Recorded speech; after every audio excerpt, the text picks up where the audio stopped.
Today's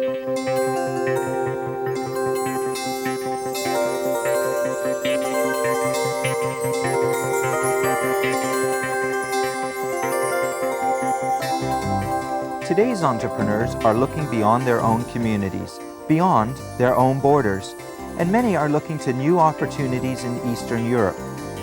Ukraine is positioned to create ample opportunities for budding entrepreneurs, with fertile land, an educated workforce, and an ever-expanding market economy. Throughout this video, we'll talk to entrepreneurs and officials about their experience in the new Ukraine. Leading the way in this search for new markets is Confederation College and their partners.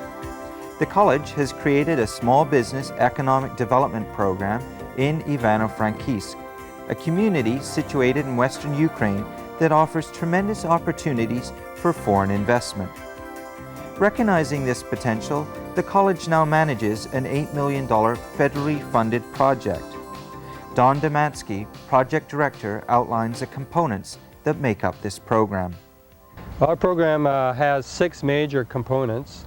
The biggest one is entrepreneurship training, which Confederation College is designing and delivering over time, and that particular part of the program is certainly concerned with upgrading the skills of potential and new entrepreneurs in the community that we're involved with.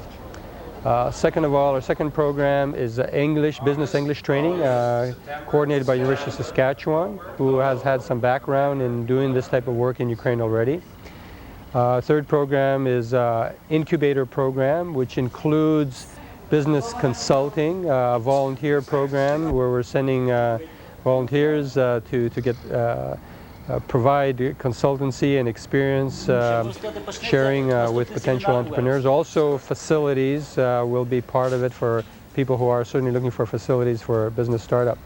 A business loan program, we're starting off with a $500,000 loan program, planning to provide loans to potential entrepreneurs who match our criteria for business plans. We won't be actually handing out cash, but we will be involved with buying equipment and or leasing out equipment through our loan program.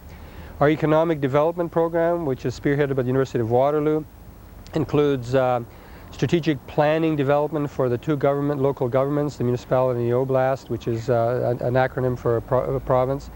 It also includes economic officer training.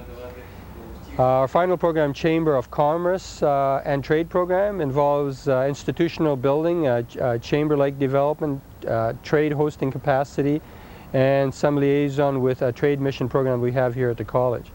In addition to that, we have partners at Grandview, Manitoba, Parklands Commission in Grandview, Manitoba, who have their own funding and provide manpower support in 3 of our programs on an ongoing basis for the next 4 years as well. So the Small Business Economic Development Program certainly offers a network of support for entrepreneurs expanding into trade with Ukraine.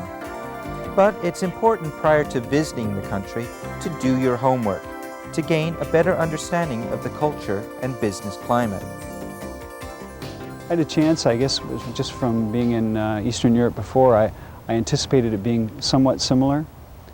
Conditions a little bit further behind than what we're used to in terms of infrastructure, accommodations, and so on.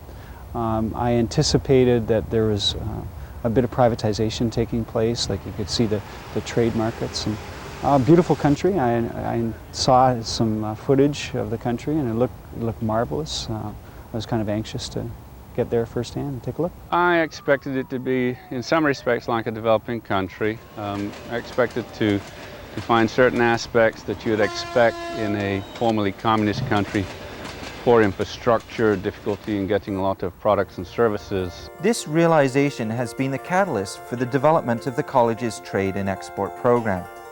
Developing joint partnerships and foreign trade investment opportunities is strengthened by Ukraine's geography and history, positioning the country for another wave of development. Historically, it's been in the center of Europe, and therefore throughout history it has flourished very, very quickly because of the trade routes going through it. At the same time, it has been devastated by various empires that fought for control of this territory. Geographically, it is located centrally to all the major markets of the region. In other words, it has Russia with over 200 million people to the north. It has the European market with 600 million people plus. Directly to the west, it has access to the Arab and Turkish markets and via the Suez Canal even to India and China. So it has great potential geographically to act as a hub for trade. And trade is key to Ivano-Frankivsk. The region's economy is resource-based, leaving the community of 250,000 people and foreign investors with tremendous growth potential. The city has a history of 300 years and is well on its way to becoming a market economy. The key to forming strong economic partnerships is appreciating the culture of Ukraine.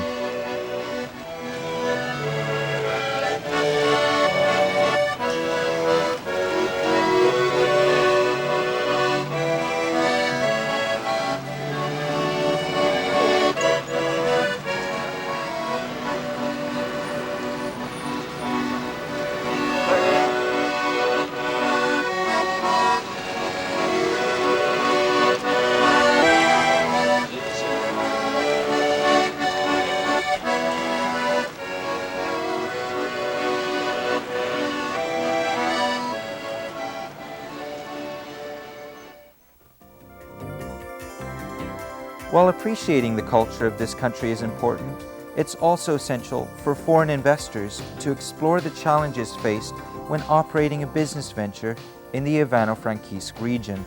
It's certainly thriving in some aspects and stalemated in others. And the willingness among the young people is certainly unquestionable, but the stubbornness and the mentality of the older people, and certainly some of the middle managers who have been and want to stay in control and are caught up with red tape and government bureaucracy and the strong belief that the government always knows better than the citizen is really a difficult thing to overcome. And certainly some of the legislation, some of the taxation prevents and provides a lot of roadblocks to people who are starting off. But on the other hand, it's such a rich country. I mean, you might potentially, if you looked at it from a certain perspective, say it has the greatest resource potential of all countries in Europe. The average wage earner, whenever he does get paid, will receive anywhere between, let's say, $30 and $100 per month. Salaries have been going up, but again, this is sporadic. However, the low pay certainly provides incentive for the entrepreneur and the person who wants to invest that he will be able to take advantage of lower costs, lower overhead. Average incomes are quite low, about $10 a week from what we understand from what people were telling us there. There's difficulties getting many types of products. The standard of living is fairly low. Wages are poor and only cover part of their living expenses. Many people have second jobs or doing other things to supplement their income. And perhaps unusual for Canadians is the critical role that gardens and garden allotments play for people over there. They grow a lot of their own foodstuff. The foodstuffs over and above their own needs that they grow are a source of supplementary income. And it plays a vital role in their lifestyle today. Can you give me an idea in the American dollar as to how much it would cost to live here for a month? About $25 paying for the one-room apartment for a month, and buying food, it's like another $50. So commonly it's about $75, and the people's salary here at the government establishments, it's about $40, $50 a month. And in some of the private enterprises or private companies, small business companies, the salary is about like 90, 100, or sometimes higher. Now with increased spending power, the citizens are starting to embrace the new economic environment. But with that new market economy comes new challenges to doing business. The main roadblock is taxation policy in Ukraine. Apart from the income tax, which is about 35% of the profit, a lot of other taxes are in the way, which all in all constitute 87% of the profit. So taking into account the taxation policy, many companies go out of business or can hardly make both ends meet. It's difficult to sort the problems out, to say that this is the biggest one and this is the smallest one and so on. In my impression, it's the ever-changing legislation, because laws are coming out every now and then. Every day we're witnessing a new law, a new bill, a new amendment and stuff like that. But well, I think that the situation which is unstable today is the biggest roadblock. With the advent of change, policy is starting to work in the favor of the entrepreneur. Also benefiting the entrepreneur is a talented workforce, creating new opportunities. The opportunities start off, first of all, by the fact that you have a highly skilled and educated workforce. One of the good products, if I can say that, of the communist era is that most of the population received an education. And in Ukraine in particular, this can be seen in the fact that Ukraine has done feats like produced the largest airplane in the world. Okay? That is not a feat of an agrarian society. They have put into orbit last year a satellite, the Sich-1. Again, showing that even though there are difficult times, they are able to produce highly technical products. The people are generally very enthusiastic about starting businesses. There's a lot of skills. The literacy rate is very high. The educational levels are very high. Perhaps the biggest challenge in the near future is going to be the political and economic environment. The political situation, although they have been working independently since 1991, still is not well settled in where people feel comfortable starting businesses and certainly keeping a share of that profit to pay for their risks. So I think the economic and political situation will be the final challenge for the country. It depends on how you look at the roadblocks, and depends whether you're willing to move or not. If you're asking about their state of westernization, I've been in little villages and seen little Sega sets in a farmhouse and been surprised at it. So some things are there. Pentium computers, internet, they're there, but certainly not in the massive way that we have here. For the average individual, access to certain types of conveniences is going to be difficult. Communication systems are negative in some ways, but expanding fairly quickly with assistance that they're getting from the West.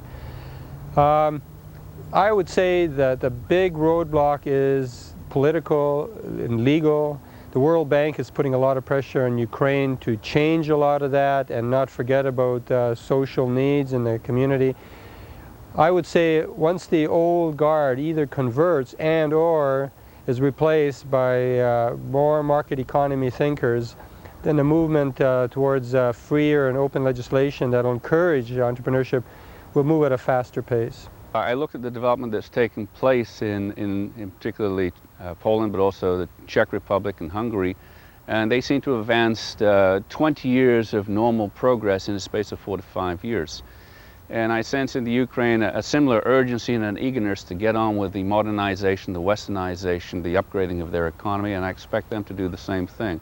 So probably in 10 years, with luck and an effort and a commitment, and it's there in the Ukraine, they'll probably jump forward something akin to 20 to 40 years of development in a 10-year period. You won't know the Ukraine in 10 years compared to what you see today. It'll be a different world.